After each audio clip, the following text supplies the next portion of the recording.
Translator, Professor Robert Greene.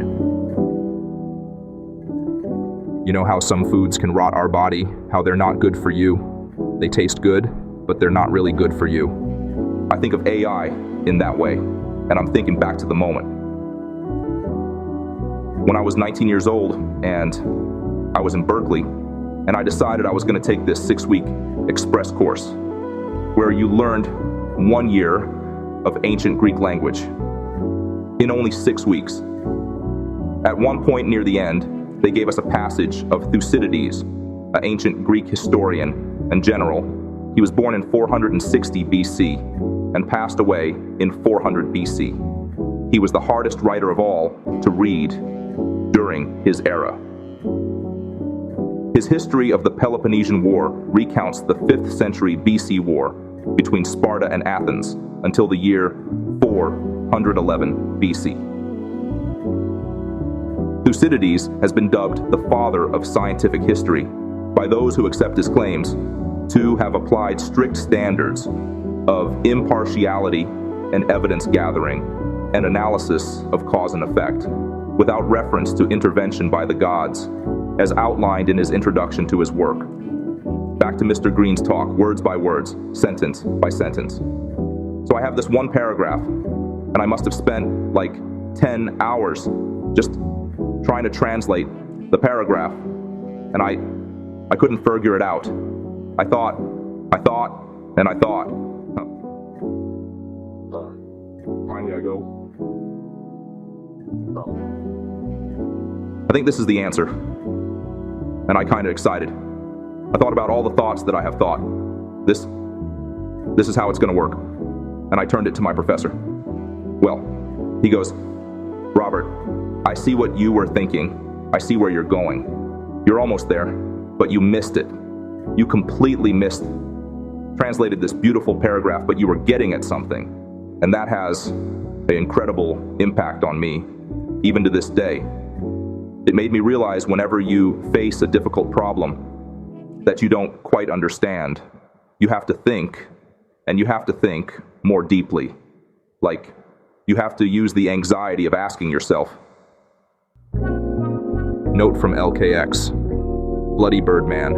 It's perfectly acceptable to use shortcut to streamline your workflow and save time, like trim it down, you know. Go light when your inner mind feel it's about time, elite night, and moreover, it's crucial to initially embrace the longer approach first when faced with a new challenge. Don't skip the slower and more tedious parts right away. The more you desire success, the more time you must invest in overcoming the steep learning curve. After the first 100 days, the learning curve becomes second nature, allowing you to comfortably employ shortcuts. Then you can safely skip the beginner stage. And feel free to utilize as many shortcuts as you desire from this point forward. This golden rule applies to almost many difficult aspects of life. Of course, depends on correct context, with proper strategies and techniques. Is it right? No, it's not totally right. I have to dig deeper. Into the deeper end, far in. The depth of doubts, into the fabric and infrastructure of exorcist rhythm of existence, see itself. What if in that very moment, I'd simply put my translation of Thucydides and mindlessly copy the paragraph? What if I have ChatGPT and I just put it in there and it gave it to me right away? My thing king Park, king of packing things.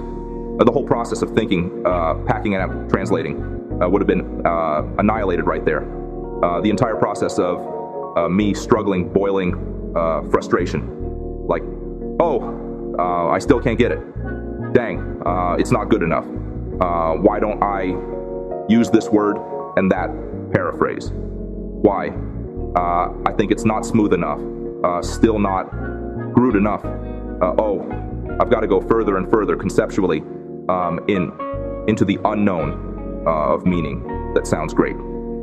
This thought process developed your character. It developed your patience.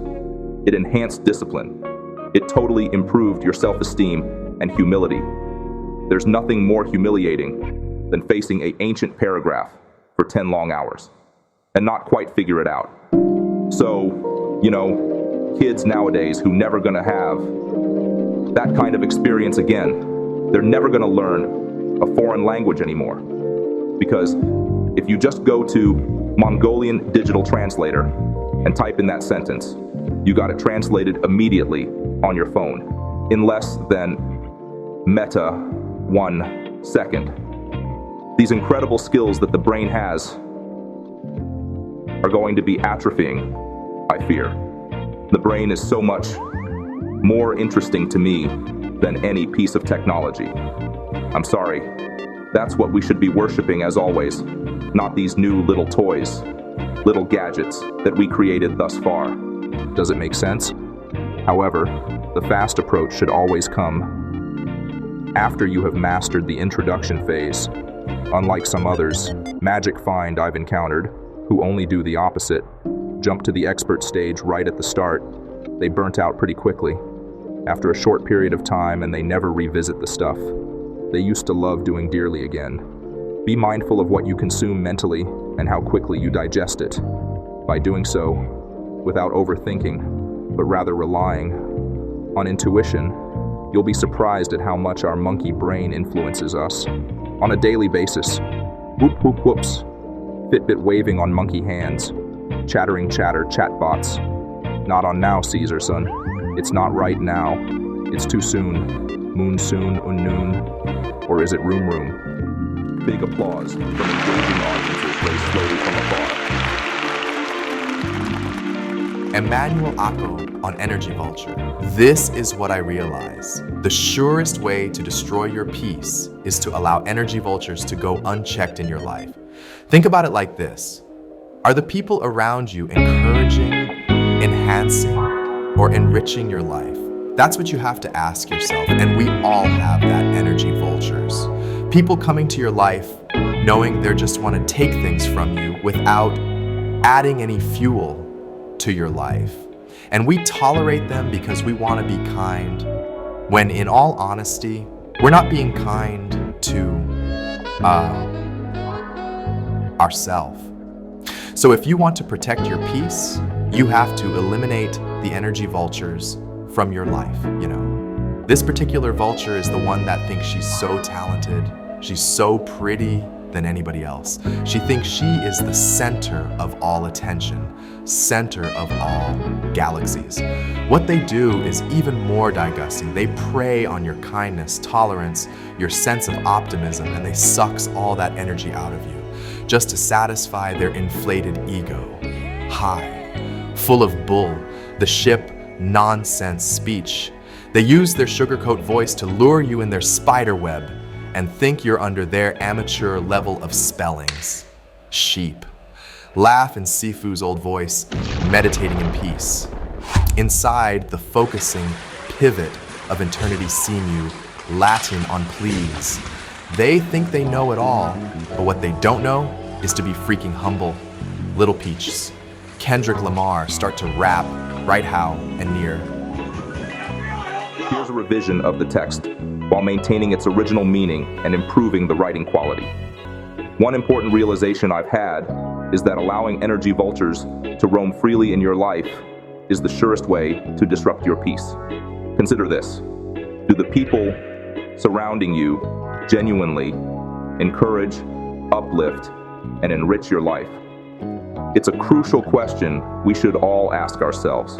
Energy vultures are those individuals who enter your life solely to take from you without offering anything in return. We often tolerate them due to a desire to be kind, but in truth, we are not being kind to ourselves. If you truly wish to safeguard your peace, it becomes necessary to eliminate these energy vultures from your life. Among them, there might be one particular vulture who believes herself to be incredibly talented and attractive, thinking she's the center of attention and the universe. Remember, your peace of mind is precious, and it's essential to surround yourself with people who genuinely contribute to your well-being. Let go of the energy vultures and create a space filled with positivity and support. Moreover, what energy vultures can do is even worse. They exploit your kindness, tolerance, and your inherent optimism, and they exhaust you of all energy merely to gratify their inflated ego and sense of superiority. Full of nonsense speech, try to use their charming spell to tell a lie. Energy predators employ their deceptive charm to ensnare unsuspecting victims in their aerial trap, tricking them into a false sense of security with their subpar language skills. Find solace in the serene meditation of Sifu's timeless voice, as laughter echoes within the depths of eternal stillness. Embrace the simulation of harmony, where peace resides and pleas for tranquility are heard. They think they know it all, but what they don't know is to be freaking humble. Little Peach's Kendrick Lamar start to rap right how and near.